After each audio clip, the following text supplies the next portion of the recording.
All right, let's look at example 3. We're going to graph this equation right here. We're going to start with the median.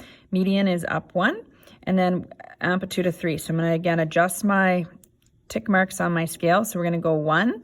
So my median, my D value is at +1.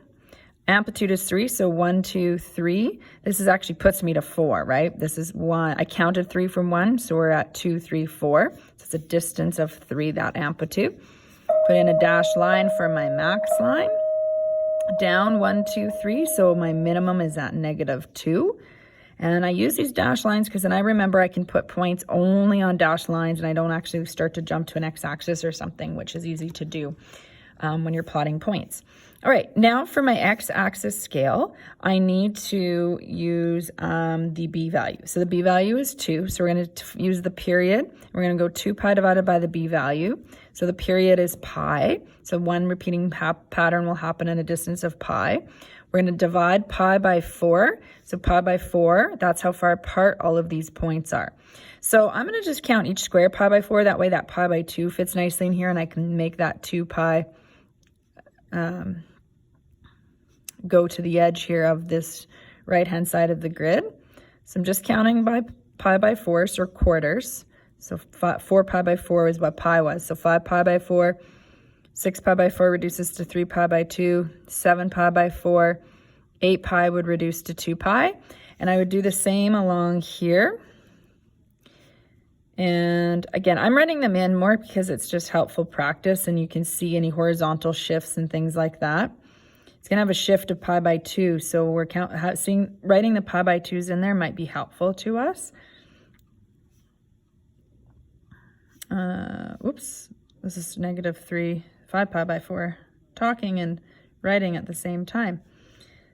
-3 pi by 2, -7 pi by 4. And we could go to -2 pi, not necessarily need to.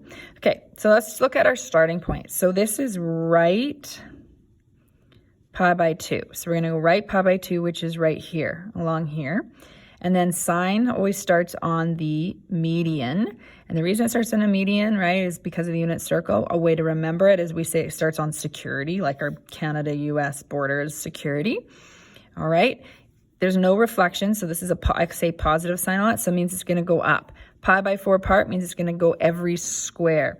So again, I like to label start just more for you to see. When you're looking back, you can't tell this where the start point was, so this will just help you when you're studying. So every square apart.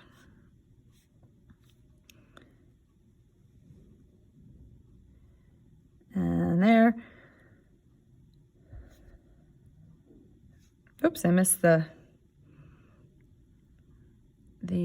point on the y-axis almost there.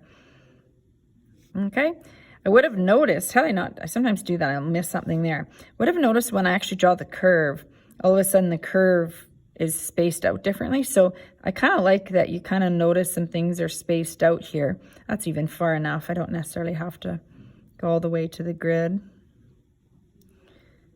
Okay, if you did, you can put your point there. If you do, make sure you curve this back up a little bit. If you did put -2 pi, then you can go through that point as well, because you may have done that. So look, just so you know, I've been graphing, this is a few cycles, because a period is from here to pi, so you can see how that pattern then would continue if I was to keep going, right? The same pattern happens with the period of pi.